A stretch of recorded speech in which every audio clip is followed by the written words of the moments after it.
Hello, everybody. I am so glad to be back. Let's give everybody a little bit of time to get in here and get comfortable, turn out the lights. We've got a really good one tonight.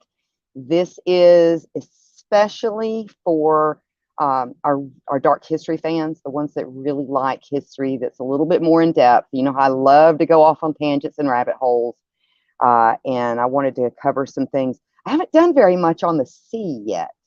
I know I did that one about noises from the sea, but the sea terrifies me. But I haven't done that many on the ocean and the sea and the folklore and just some of the things that happen. And I've wanted to, so I think this is going to be a really good toe in the water. And we'll definitely probably at some point need to do a part 2 to this because there's just really so much that goes along with the custom of the sea. So I'm going to see what's going on in the chats. Well, like I said, if you guys can share out to your groups and people that you think might be interested either in this topic or in what we do here at PBDC TV, please take the opportunity to do that because that is the absolute best way to support artists, and it's free. It's absolutely free. So if you could do that for me, I would greatly appreciate it. Do all the things. And also come tweet with us into the abyss on Twitter. We are now back on Twitter. So if you are on Twitter, look for us under PBDC. We are there and we would be happy to follow back and have you follow us as well. So let's see what's going on in the chats real quick. Let's see. Oh my goodness, we got a bunch of people in here. Hi, Hexus. Hi, Calvin. Hi, Mikey. How are you? So glad to have you in here. This is, like I said, going to be a fun one tonight. Yes, blurp. Lots of blurp, blurp, blurp. But this is going to be a fun one tonight. I'm super excited about it. And the really unique position that we kind of have in these two stories that we're going to talk about is that, especially with our main story, we have the ability to get firsthand accounts of what took place. And it's, when you think about it, because I think we are so, as a modern society, we are so comfortable with the fact that things are extremely civilized. Even what we think is like not civilized behavior, in the big scheme of things, we're really quite removed from how quickly, and you'd be surprised how quickly, things can totally devolve and just turn into a living hell. You know, what people are, what they're pushed to do when their own mortality is on the line. It's like the lizard part of the brain takes over. So we're going to get into that. Let's see what else we've got going on. We've got Alan in the house. Hello, Alan. How are you? And Nadine. Yay. Hello, hello, hello.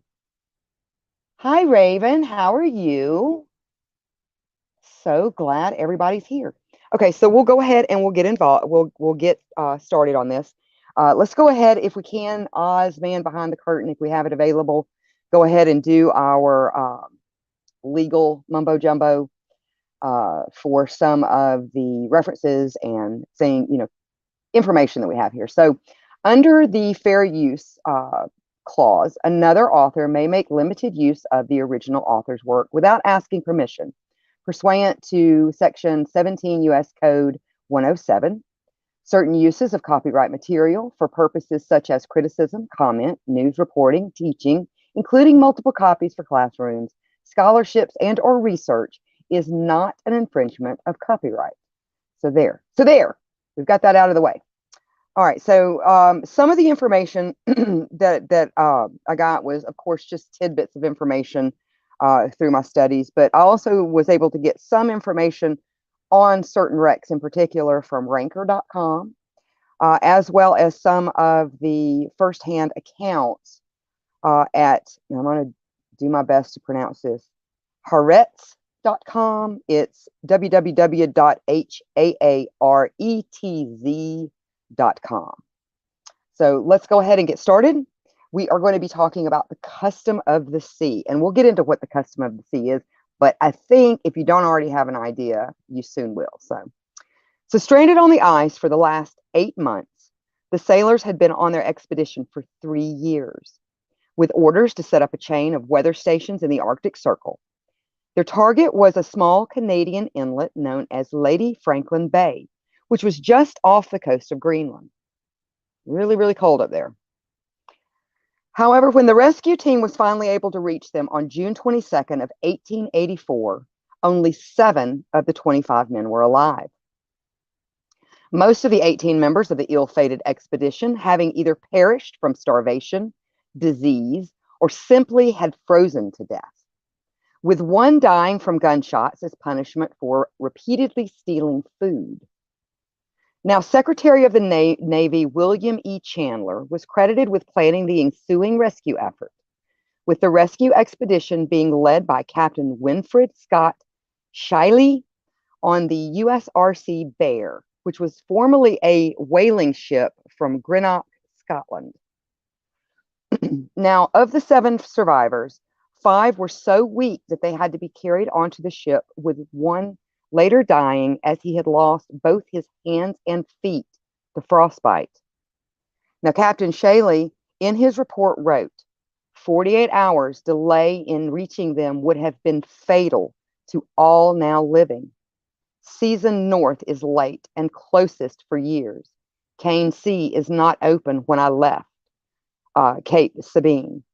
Winter about Melville Bay, most severe for the last 30 years, or since the last 30 years. Now, once aboard the rescue ship, the 6 survivors made a quick recovery, and by the time they reached St. John's on the 17th, they walked ashore on their own 2 feet as heroes and received a hero's welcome.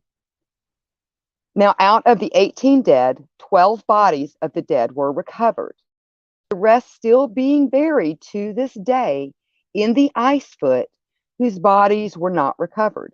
So some of their bodies are still up there. Now, this was seen as a testament of civilized man's will and determination against unsurmounting odds. They were hailed as heroes. However, this would soon become tainted and come to an end following the return of the dead sailors' corpses, as rumors of cannibalism arose. And on August 14th, 1884, a few days after his funeral, the body of Lieutenant Frederick Killsbury, second in command of the expedition, was exhumed and an autopsy was performed. The finding that flesh had in fact been cut from the bones, appearing to confirm the accusations. What was first seen as will and determination was in fact that men consume the flesh of their fellow man in order to survive. Now, cannibalism is nothing new and spans nearly every species of our planet. In fact, humans have a very long history of eating each other. There's evidence, both archaeologically and genetic, that cannibalism has been practiced by humans for hundreds of thousands of years. So you'd almost say it's been a hobby of ours going back for at least 600,000 years. Now, a reality that man will go to some very dark places in order to survive. And tonight, that's where we will travel as we look at 2 tales and discuss what is known as the custom of the sea. So let's see what's going on in the comments real quick, and we're going to get to our first story. Hi, Henry. How are you? So glad you're here. And let's see. Hexa says, well, maybe we should have prayed to the fire demon of the unknown. Where did it go? To the unknown one, and I might have saved his hands and feet from the frost. You could have definitely kept him warm, Hexus. You could have definitely kept him warm. Hi, Aka. How are you? All right, let's see. And Alan says, are crocodiles and alligators and sharks are the other species that also do cannibalism as well. Yes, you're absolutely right. Yay, nightmare clowns are in the house. Hello, hello, hello. Glad you are here. Yes, and Aka has hurt her foot, and we wish her a very, very speedy recovery. Hope you are feeling better. And then Henry said, I wish you were my history teacher. I would enjoy the facts. Well, thank you. And I do love the history, especially the dark history. So I try to bring you the really creepy, weird stuff. Yes, arg and ahoy, sweet Wendigo, says Mikey. And then Henry says, yes, almost every animal are cannibals. Yes, if pushed to the point, including us human beings. Absolutely. All right, so let's get on to our first story, which I did get into just a little bit. And that would be the Greeley expedition. So if we want to go ahead and show the picture of the Greeley expedition, this is the original expedition that had to be rescued. And now the one that was shot for repeatedly stealing food, if we show the picture again, can you guess which one that was? I'll give everybody a minute to take a look at that picture. Can you guess which one that might have been? Because he looks like he's just got a bad attitude anyway.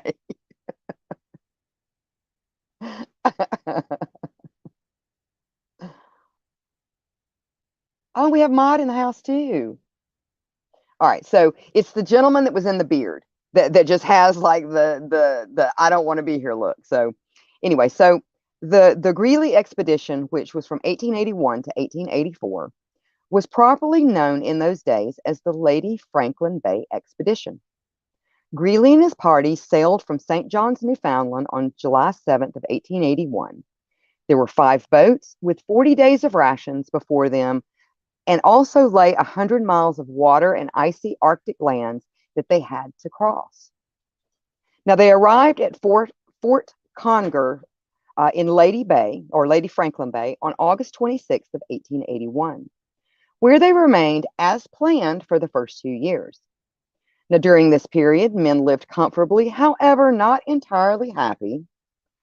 The Greeley party had ample supplies for the second year at Fort Conger, but in a series of unfortunate events, which is always seems to be how it is, the supply ship scheduled to visit Fort Conger in 1882 was unable to penetrate the ice, and the master of the ship did not deposit supplies at obvious points that might have benefited the Greeley party.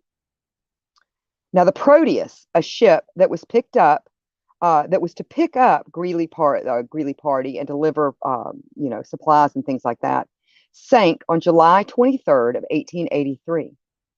When this ship didn't arrive in August to pick up the Greeley party, Greeley put into operation the preconceived plan for moving the men and the equipment south. They had to, they were out of food. On September 29th, they reached Bayard Inlet, when the party soon found themselves adrift for 30 days on an ice float in Smith Sound. In the process, the party suffered the loss of several boats, food supplies that they had with them, and personal equipment. An entire month on the ice floe, which took them nowhere. Eventually, though, reaching land, a winter camp was established, but soon moved to where they could find additional caches of supplies that were basically known to be around. The cache that the Proteus had left a few days before the boat sunk was one of them, hoping, that they did. Greeley did find the cache, and a supply of lemons wrapped in pages of the Louisville Courier Journal told of the inability of the 1882 ship supply to reach Greeley. So basically, it was the captain of the Proteus explaining why they'd never showed up. Now, continuing to move further south, they became trapped on Cape Sabine, unable to travel any further. They then established a permanent camp on August 21st, where the doomed men awaited rescue for 8 additional months. And this I quote, an August 12th, 1884 New York Times article reported that they were shivering and starving in their little tent on the bleak shore of Smith Sound. How even some of them managed to survive is amazing. Sabine Point, where they camped, is one of the most desolate places in the Arctic. With the provisions consumed, the Greeley party were forced to live upon boiled sealskin strips from their sealskin clothing, lichens, and small shrimp procured in good weather when they were even strong enough to make the exertion. Eventually, however, the inevitable happened. One by one, the men began to die. The remaining men eventually resorting to cannibalism in order to survive. So let's take a look at what's going on in the comments. And we're going to kind of get into some other things before we get to our main story, which is absolutely horrific.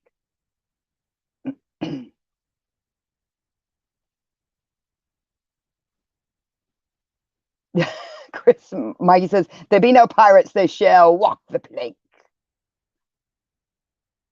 Yes, so they were, in fact, kind of like the Arctic Dahmer Party.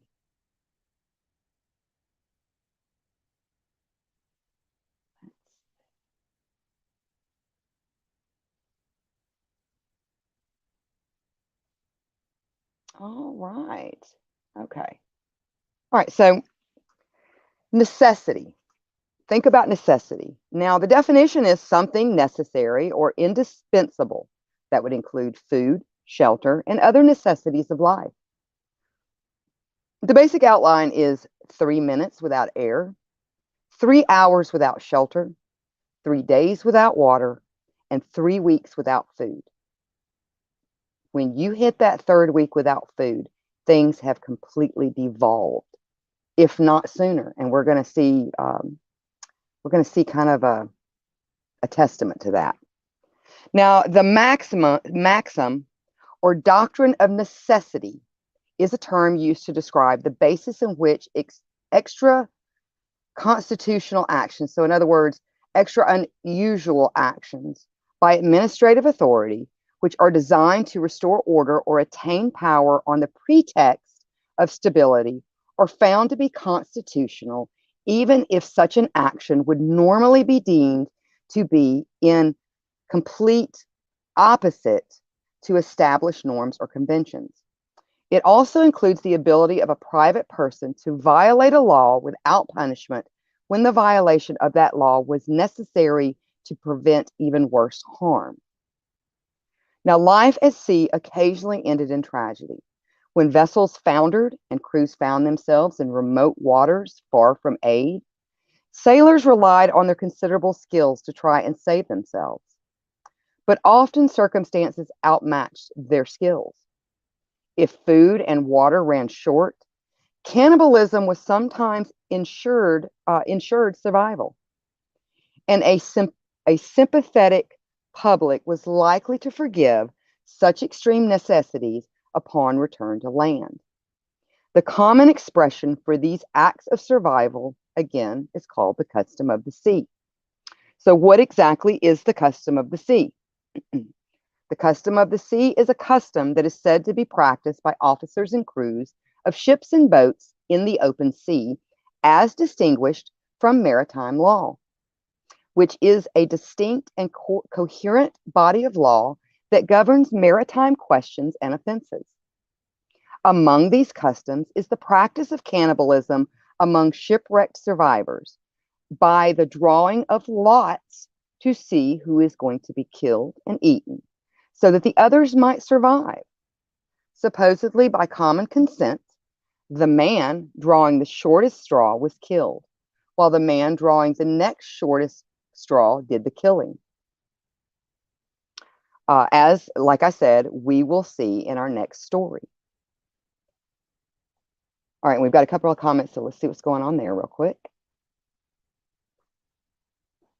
Yes, sweet and savory long pork. Exactly, Hexus. All right, and so Nadine asked a good question. So does this go along with maritime law? Well, it was going to be one of the stories I was going to cover tonight. And that's the reason I said earlier, and I don't think you may have been in here, but we're going to eventually have to do a part 2 on this, because there is distinction, if you want to call it that, when some of this supposedly came to an end. But that's really kind of a gray area, um, because I know that there's been several. What was the soccer team? Was it in the late 70s or 80s that crashed on the top of one of the mountains over there in like India or the Himalayas, one of the Himalayan mountains, and they had to resort to cannibalism. I think it's shunned a lot more in society, just because, like I said, we are so far removed from what reality really is, just like we're removed from death. Um, we're not as close to a lot of the really necessities of life, like, say, people were 100, 200 years ago. We see electricity as a necessity, and it's not. I'm talking about real necessity, life or death type stuff. Um, so I'm going to say yes and no on that, because there is a story. There is a that I want to get into about the mignonette, and you can look that up. That really gets into that. But that'll be for another time. And Calvin wants to know, will there be recipes? No, but there will be art. There will be art. There'll be art and visual teaching tools. So there.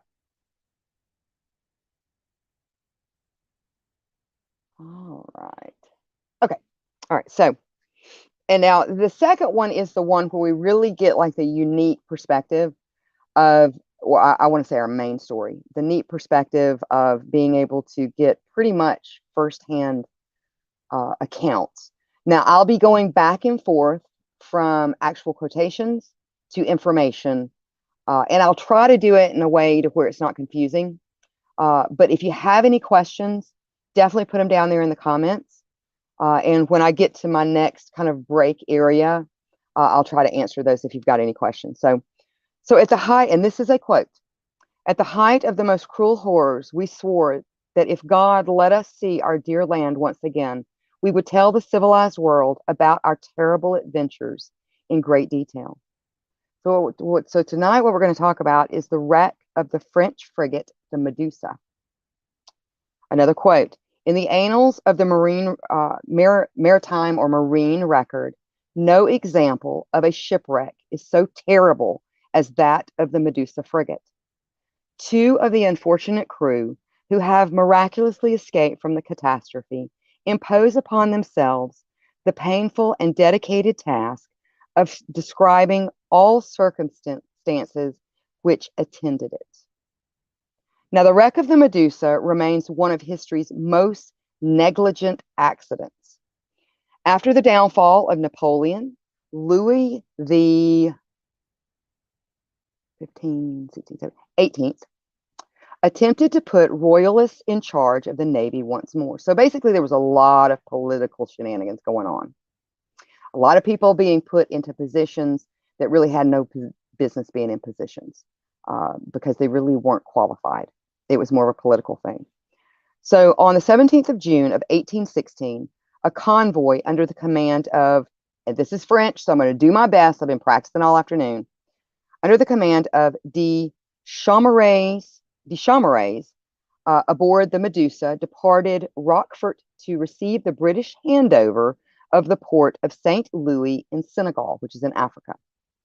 They were accompanied by the store ship, the Lory, the brig named the Argus, and the corvette named the Echo. The Medusa, armed in Indlifloot, carried passengers, including the appointed French governor of Senegal and Colonel Julien Desiré Chamaltz, with his wife Renee Chamaltz. The Medusa complement, or basically total of people, on the manifest, complement totaled 400, which included 160 crew. The Medusa's problems, however, began at the very beginning with its captain, Viscount Hugues Duroy de Chaumeray. He was an aristocrat who hadn't been to sea in 20 years, and he had never captained over a fleet, ever. Now, Charmerays was given the command because he was loyal to the monarch. So again, it was a political position. It was Charmerays' incompetence which led to the horrifying events that unfolded shortly after the Medusa set out to sea. The voyage proceeded relatively smoothly for 2 weeks. However, Charmeray did not observe the rules of navigation. Apparently, in an attempt to reach his destination sooner, and by the most direct route along the coast, he basically went along the coastline. But this would take the fleet dangerously close to the shores of Mauritania, which is still considered a dangerous route to this day. And if you want to go ahead and throw up that map, Oz Behind the Curtain, this area is off the coast of Africa, where actually this would be it's basically desert. And what you see in white right there, that is a huge underground sandbar. Now that sandbar moves like quicksand. It will undulate. It will go up. It will go down. It will swirl. It will suck you in. It is extremely dangerous. And it goes out probably a good maybe 75 to 100 miles offshore. So that's important to remember. And it's huge. It's definitely to be avoided. And you know, most people knew that, even at the time. All right, so even though his crew warned him that the area was filled with sandbars and the ship would be safer sailing further out to sea. Against numerous protests made by his officers, Charmeray handed over the navigational duties to a philanthropist by the name of Richford. He was a man with no experience at all guiding ships. Now, the Medusa was the fastest of the convoy, and disregarding orders, Captain Charmeray quickly lost contact with the Loire and the Argus.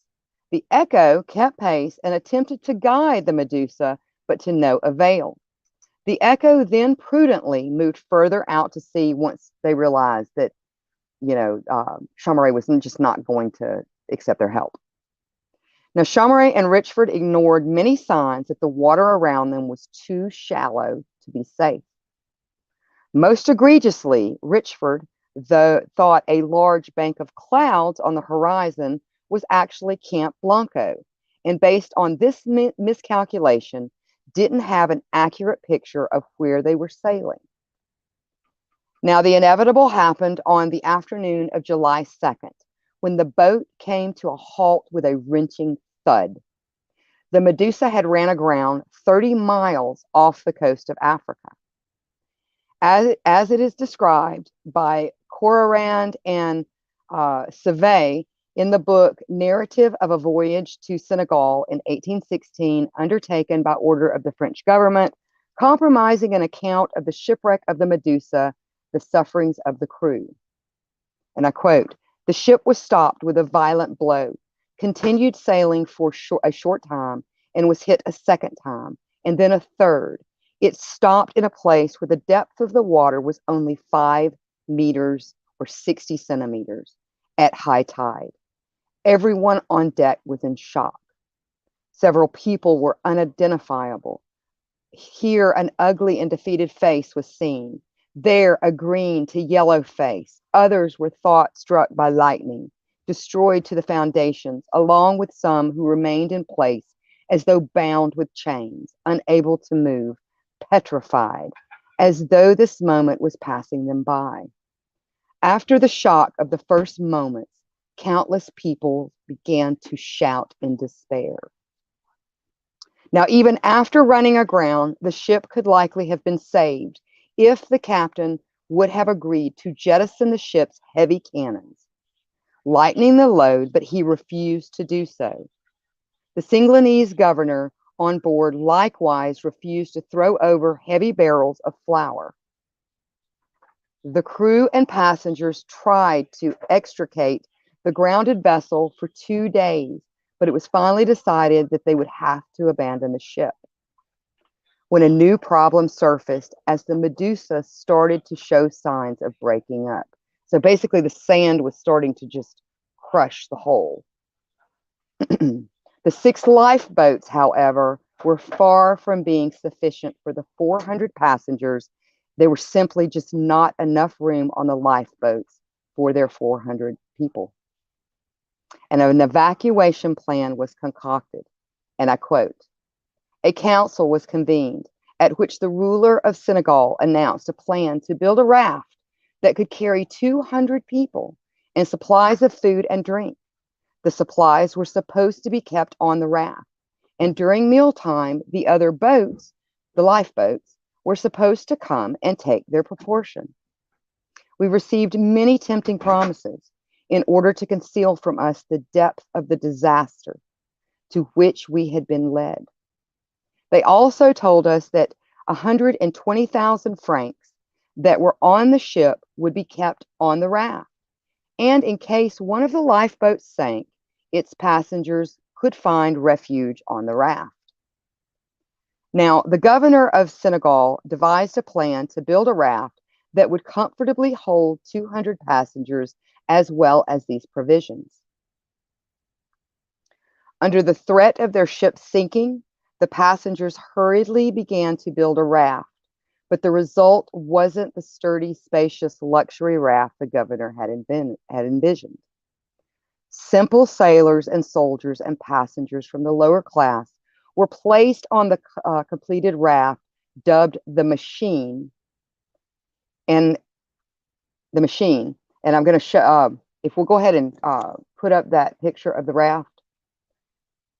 It consisted of a 20-meter long and 7-meter wide wooden surface. Doesn't look very sturdy at all. The passengers were hesitant to aboard the raft until an infantryman threatened to shoot every person who refused to board the dodgy vessel. After 40 crew members boarded, the raft began to sink, and the passengers had thrown their provisions overboard to make room for 107 more people who were expected to board that raft. 3 officers, including Sauvé, volunteered to join the people on the raft. So there were some people, some officers that tried to do right. And I quote, "We were 152. The machine sank under our weight to a depth of 1 meter, which means that you were on a raft with 152 people, and the raft has sunk up to your waist, at least 3 feet. We were so crowded that it was impossible to take even a single step in any direction. At the front and the back of the raft, the water reached waist height. The general panic and incompetence of the senior command resulted in the provisions not being delivered to the raft. All it had was a small amount of water, 5 casks of wine, which were fastened to the boards, as he and Corinne wrote in their book, and I quote, "When we got underway, they threw a package of biscuits in a sack to us from the ship, but it fell into the sea. We barely managed to pull it out. The biscuits turned to paste. We kept it anyway when things calmed down. We decided to look for the maps, the compass, and the anchor that we thought had been given to us. The essential items were not found." So let me check the comments real quick because it looks like we've got a whole bunch of them going on. All right.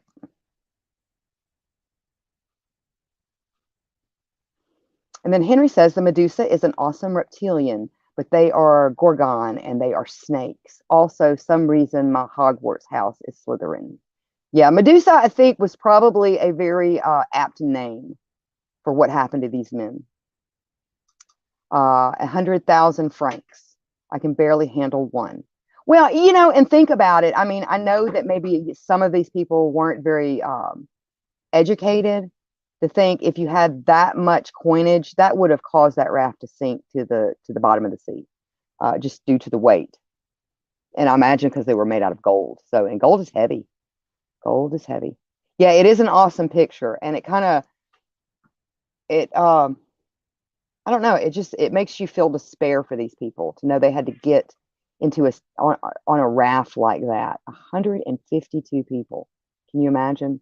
That's insane. That's insane.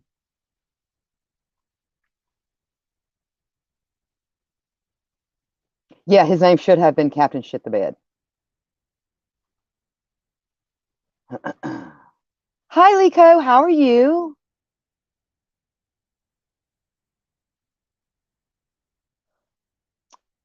All right, so Henry says, wow, nice map. Do you think they have buried treasures around the area? Well, they did recently, I believe in the 90s, find the wreckage of the Medusa. And I don't know if they found any coinage still on there, but I imagine in some areas of that sandbar, because it is like kind of an underground, like quicksand, if anything ever got sucked deep into that, you probably never would find it, to be honest with you.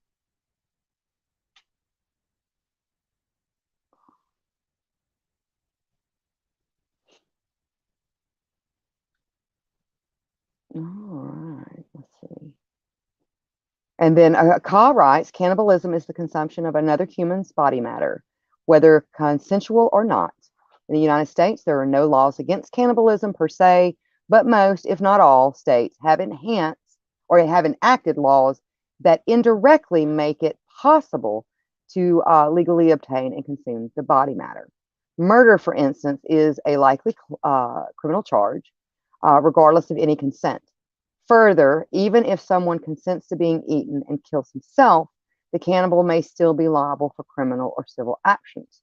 Yeah, you get into a lot of like legal stuff there, and that reminds me of the gentleman in Germany that put an ad in the paper because he wanted to eat somebody, and you would be really surprised how many people answered that ad. And one guy did, and if I'm not mistaken, they didn't know what to do with him, because he didn't kill the guy. The guy killed himself.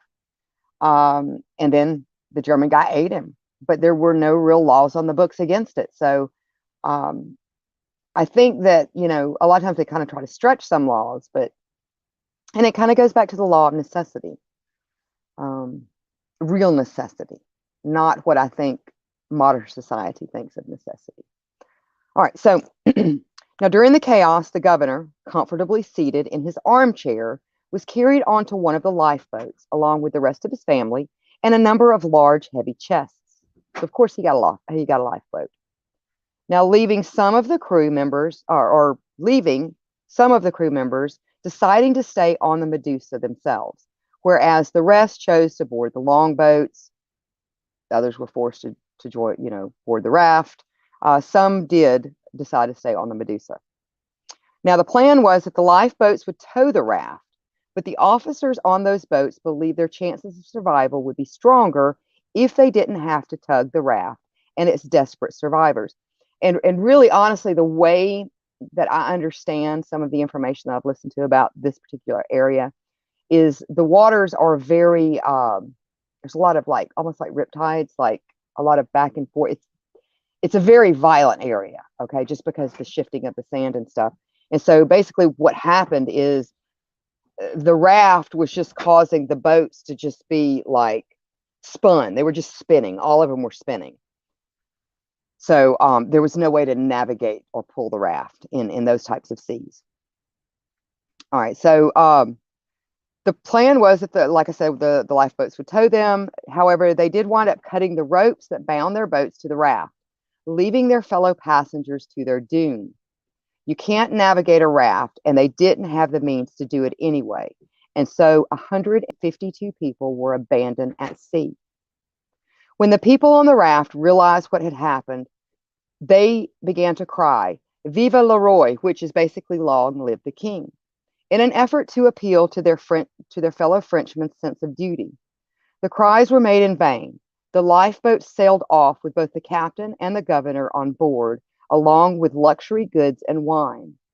Although the boats were well below capacity, when some aboard the raft tried to board the boats, they were threatened with swords.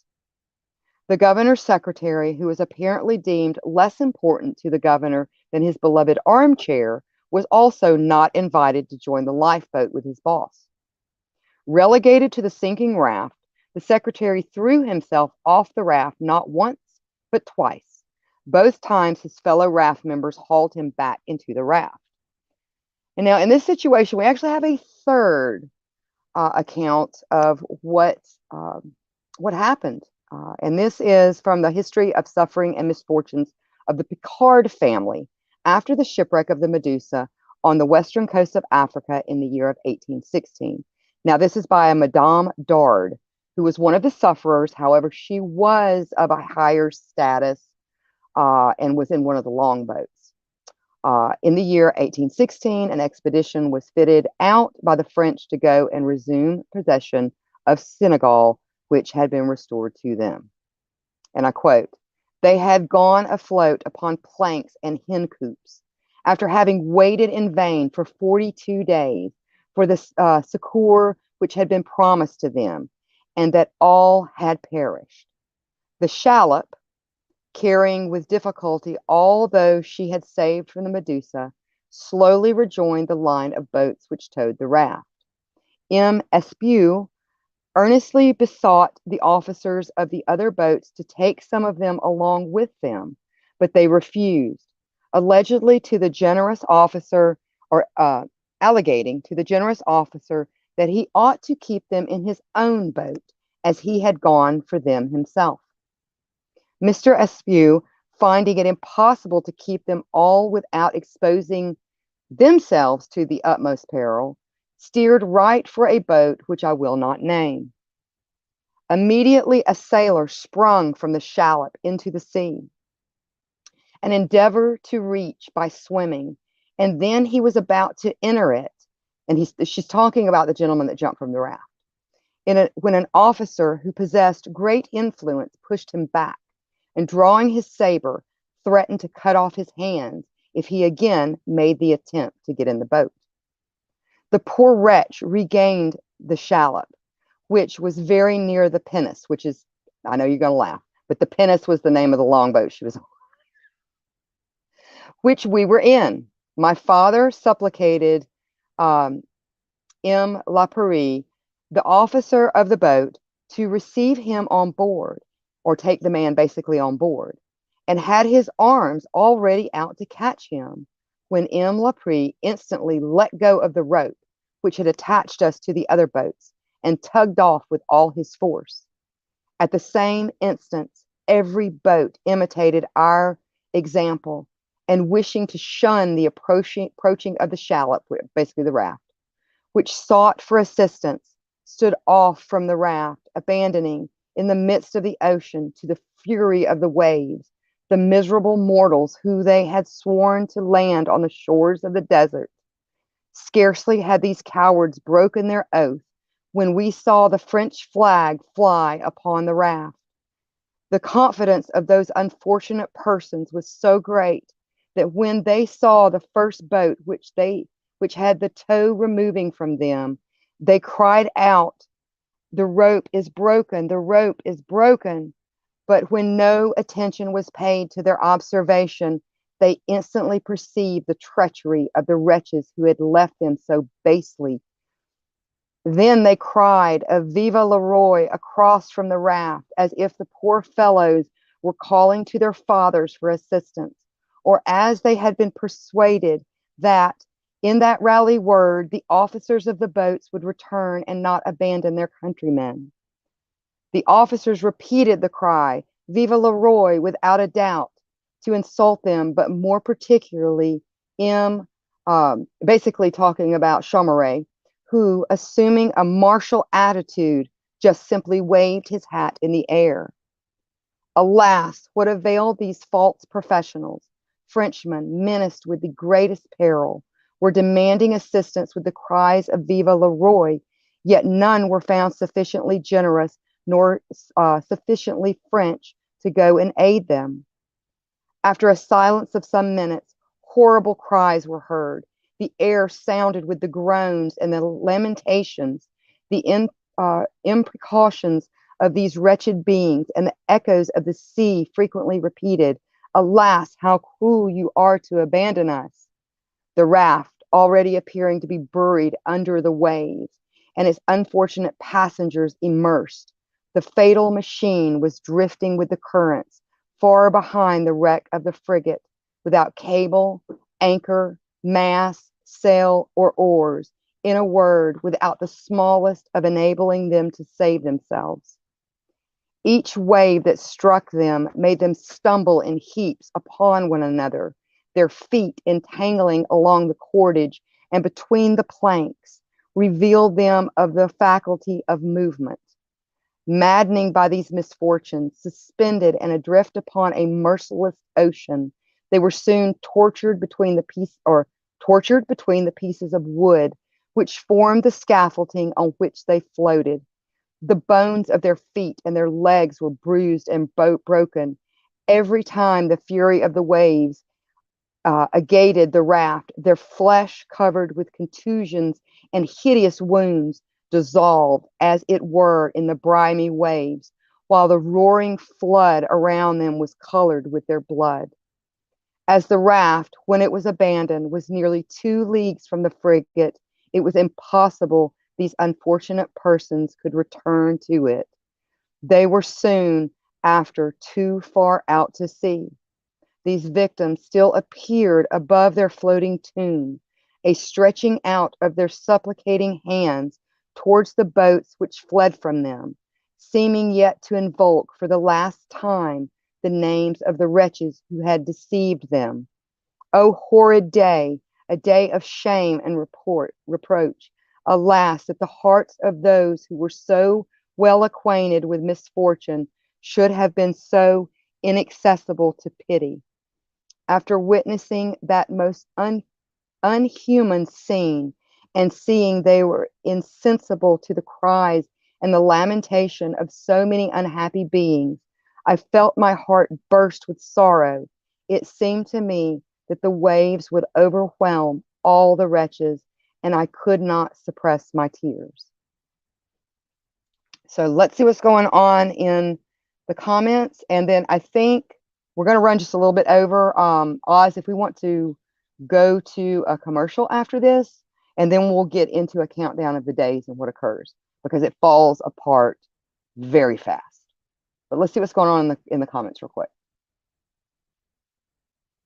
Yes, the pinnace. The pinnace. May I come aboard? You can't sit with us. Pretty much. That's pretty much what it was, even though the longboats were, I mean, I get the fact that some wanted to help, but they were concerned about too many people basically trying to get on a longboat and sinking all of them. I get that part. But it's kind of a lot of this kind of stuff, the same kind of thing kind of played out with the Titanic, you know, where some people were just not willing. They were all out for themselves pretty much. Hi, Steve. How are you? I'm so glad you're here.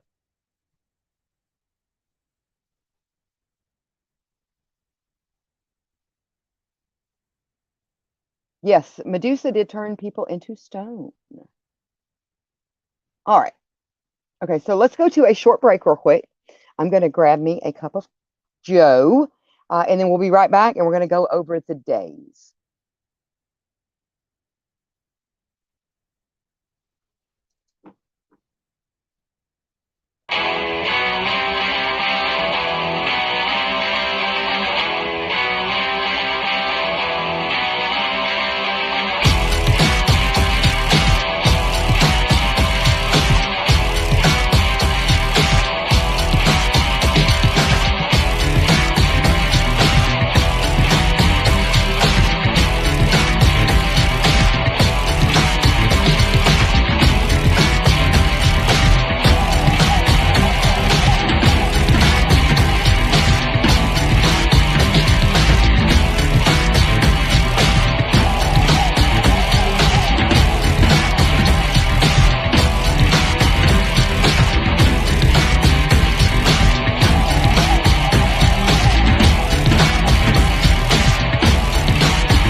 And we're back! Yay!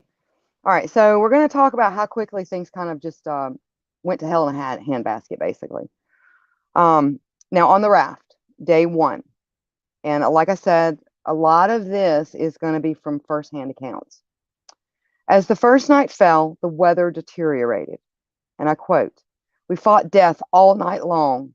We held the ropes tightly, rolling back and forward from the power of the waves, floating between life and death, thinking about our bad luck, convinced of our imminent end, but preserving a vestige of existence far from the embrace of the forces of nature. That's how we spent the hours until morning. At every moment, we heard the pathetic cries of the soldiers or sailors. They prepared for their death, uttered words of farewell, and pleaded to the heavens. Now, by morning, the number of passengers on the raft had decreased. Um, they had lost people. After another 20 people had been swept away. This bitter discovery at daybreak crushed the remaining passenger spirits, and the first suicide took place on the second day. When your very existence is threatened, you allow yourself to do things you wouldn't normally do." And I quote, "Two young sailors and one baker were not afraid to jump into the sea, they hereby bringing their lives to an end. This was after bidding farewell to their friends." Now, at this point, right, Conrad and Save, powerful delusions started to cloud the judgment of those around them. This is day one. But now you've got to understand they're off the coast of Africa, in the Sahara Desert. The Sahara Desert is the desert that butts right up to the coast right there. Um, so the heat was just incredible. So they're probably already becoming, dehydrated. At this point, like I said, right, Conrad and Save, powerful delusions started clouding the judgment of those around them, but nothing could match the horrific violence which erupted at the second day's nightfall. Day two. And I quote, "The soldiers and the sailors believed that this was their final hour. They decided to sweeten their remaining moments and to drink themselves into insensibility. In an ecstasy, those men who had lost the voice of reason tried to lead their friends in need to their shared end. They declared their intentions of getting rid of the commanders and then destroying the raft by cutting the ropes that held it together, and signaled for mutiny was given."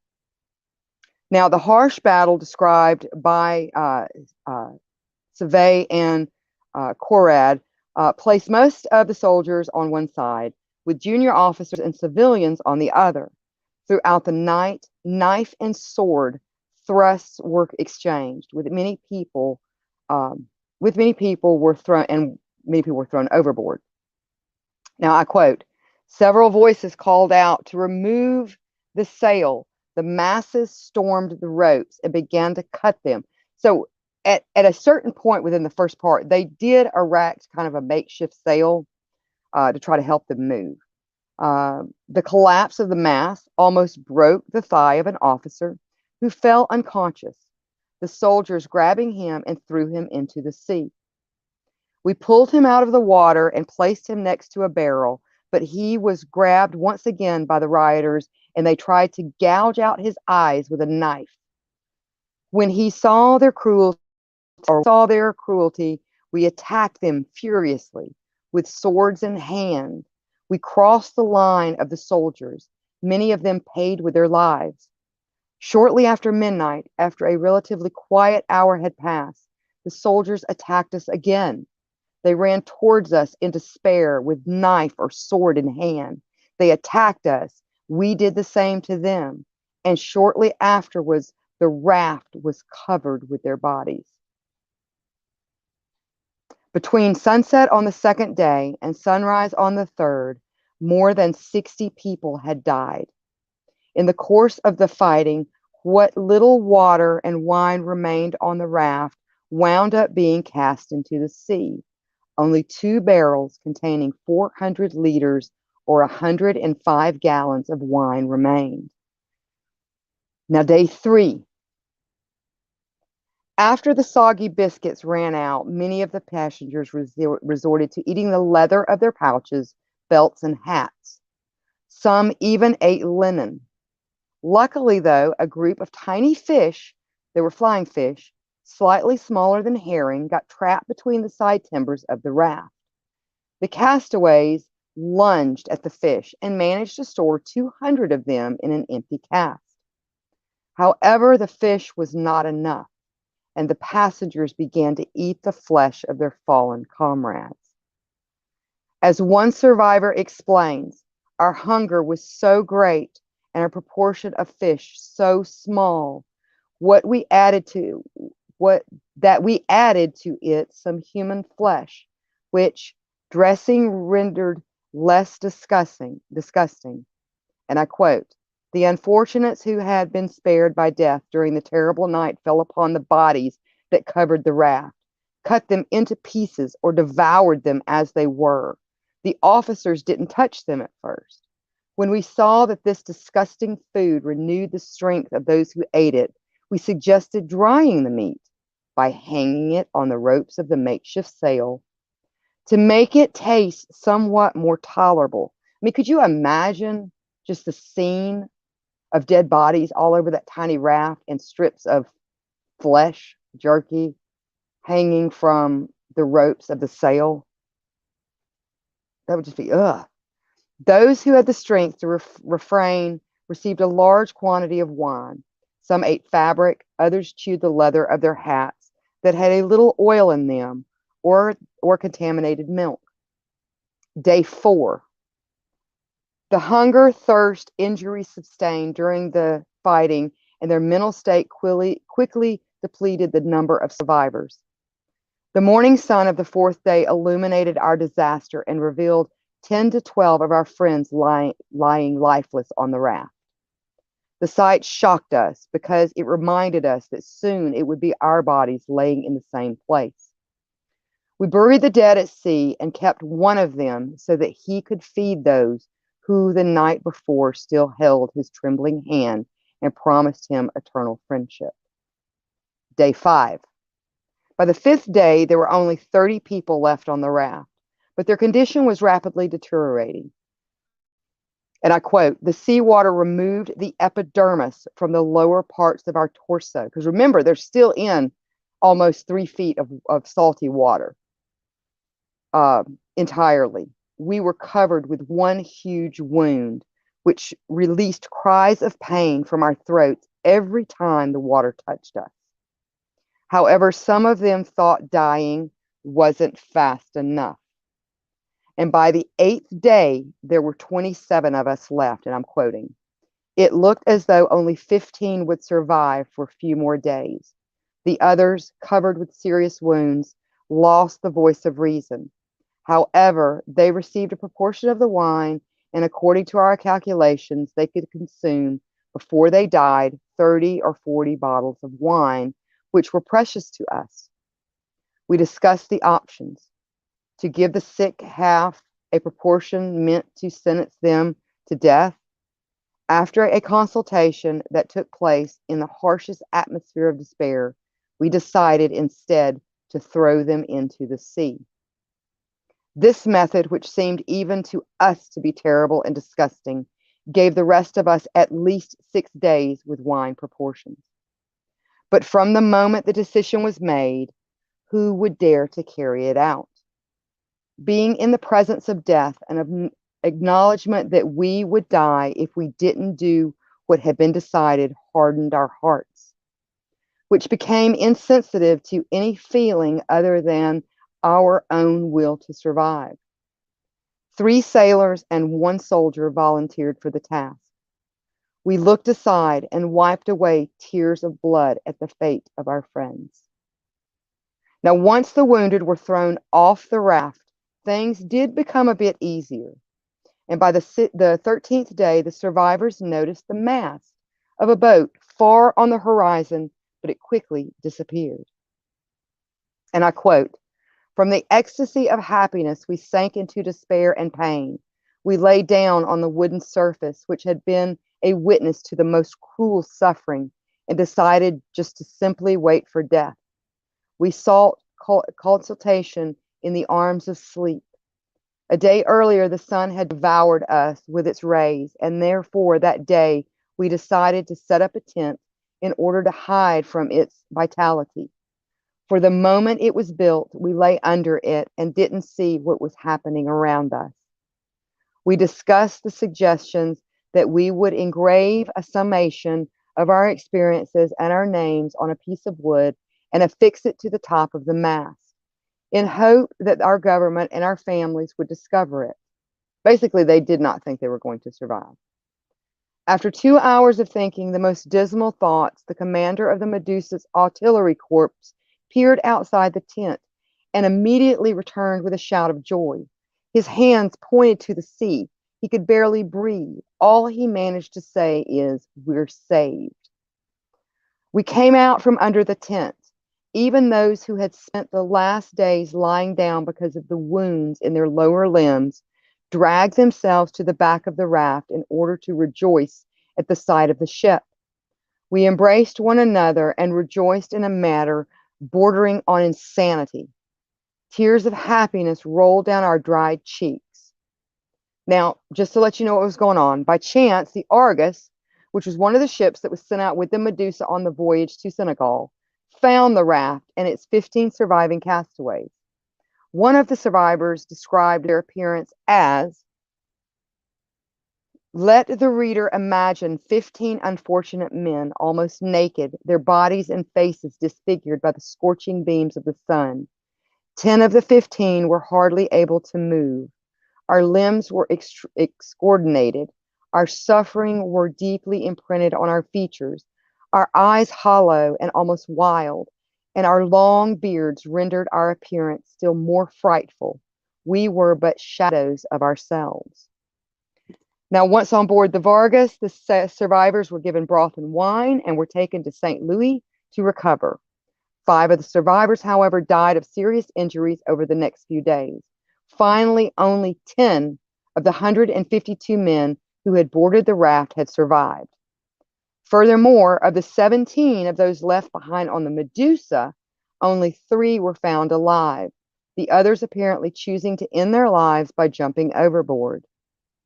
Now, Chaumaret's ineptitude resulted in a court-martial after he was found guilty of incompetent navigation and for abandoning his ship before all the passengers were made safe. While he should have gotten the death penalty, Chaumaret only served 3 years in jail for his careless actions that led to the death of over 100 people. Let me get to the comments real quick. See what's going on here.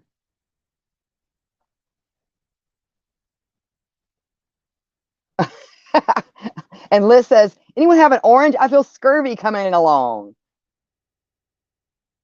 Day 2 of the apocalypse, I'm eating you. Yes, exactly. I mean, it's crazy, you know. It's to think that something could go so bad so quickly. But you know, when you're in the elements like that, like I said, we're when it comes to our own mortality, we're not quite as civilized as we think we are. Yeah, exactly, Nadine. But wait, it gets worse. Yeah, it was pretty intense. It was pretty intense. And so many boats beneath the ocean, Henry says. You know, I would love if there was some way to like just quickly like drain certain parts of the ocean, you know, without, you know, killing anything. Um, it would just be amazing to see what all is up underneath there. I think that's what freaks me out about it, is because it's really kind of the last areas of this planet that are relatively undiscovered, and how the chemical makeup of the ocean and the saline dissolves bone. You know, you see pictures of where not survivors, but the victims of the Titanic sinking, where they actually lay on the bottom of the ocean, and all that was there was like their jewelry and their boots and things like that, because your bones are pretty quickly dissolved by the minerals within the sea. So basically, you're like swimming in like dead people soup, kind kind of when you're in the ocean. So, I don't know, something about the sea, it's just like something about not being able to see the bottom of the water just totally freaks me out. So, all right, so let's finish this up. So the raft of the Medusa, and we'll go ahead and put this up, and if you want to keep that up while I finish this last part. So the raft of the Medusa, which was originally titled Scene um, des Naufrages, is an oil painting of 1818 to 1819 by the French Romantic painter and lithographer Theodore Grincourt. Now painted when Grincourt was just 27 years old, the Raft of the Medusa has become an icon for French Romanticism. In its brutal realism and raw emotion, it captures the essence of the historic event that shocked the French public, who were a revolution weary public that was not normally shocked so easily. The story behind the painting is as devastating as the desperation on canvas. At 491 by 716 centimeters, it is an oversized, over life-sized painting that depicts a moment from the aftermath of the wreck of the French naval frigate, the Medusa. A large-scale uncommissioned work, one of the first real uncommissioned work of the time, on a subject that had already generated great public interest. The event fascinated the artist, and before he began to work on the final painting, he undertook extensive research and produced many preparatory sketches. He interviewed two of the survivors and constructed a detailed scale model of the raft. He even visited hospitals and morgues where he could view firsthand the color and texture of the flesh of the dying and dead. As he had anticipated, the painting provoked highly controversial at its first appearance in the 1819 Paris Salon, attracting passionate praise and condemnation in equal measure. However, it did establish his international reputation, and this painting is widely seen as seminal in early history of the Romantic movement in French painting. Now, the Raft of the Medusa currently and still hangs in the Louvre in room 700, where it has resided for the last 200 years. So you can actually go and see it. The people are life size. It's a big, big painting. So yeah, so that is, I guess, part one. We'll do part two at some point down the road of the custom of the sea. So I hope that my dark history buffs enjoyed that. And I like that we had firsthand accounts, because I mean, that's history right there. That's from someone that survived such a horrific, hellish 13 days at sea. Awful, awful situation. So let's see what's going on in the comments real quick, and then I'm going to bid you a pleasant nightmares.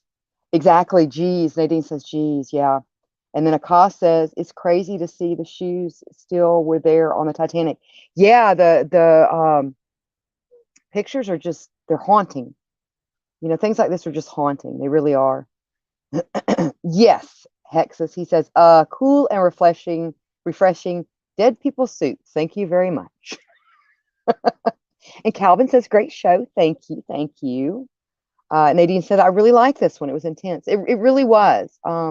It really was. And that's how I see the ocean. It's very intense. It's very intense. But I love, I love all this kind of stuff, and Davy Jones' locker and all the just myths and things that go along with it, but it terrifies me at the same time, most definitely. So I hope you liked that. That was a lot of fun researching, and it was something that I have been wanting to cover for a while. Um, Again, I'm not sure when I'll be back on. I try to get on here as quickly as, or as much as I can, whether it's on the horror gallery or, with one of our other content artists. The podcast will start to show up in your podcast streamer soon.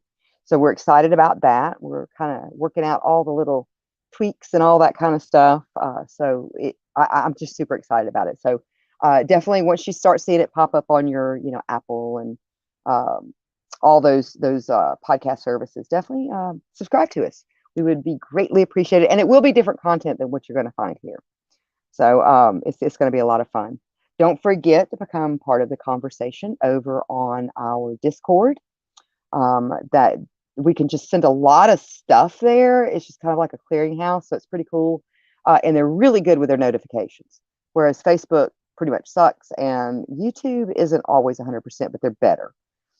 But we greatly appreciate you joining us tonight. It's so good to be back. I love you guys, and pleasant nightmares. Bye. This is Mr. Applewhite speaking. There is nothing wrong with your device. Join me here on Psycho Money DC. A delightfully dreadful consternation of horror content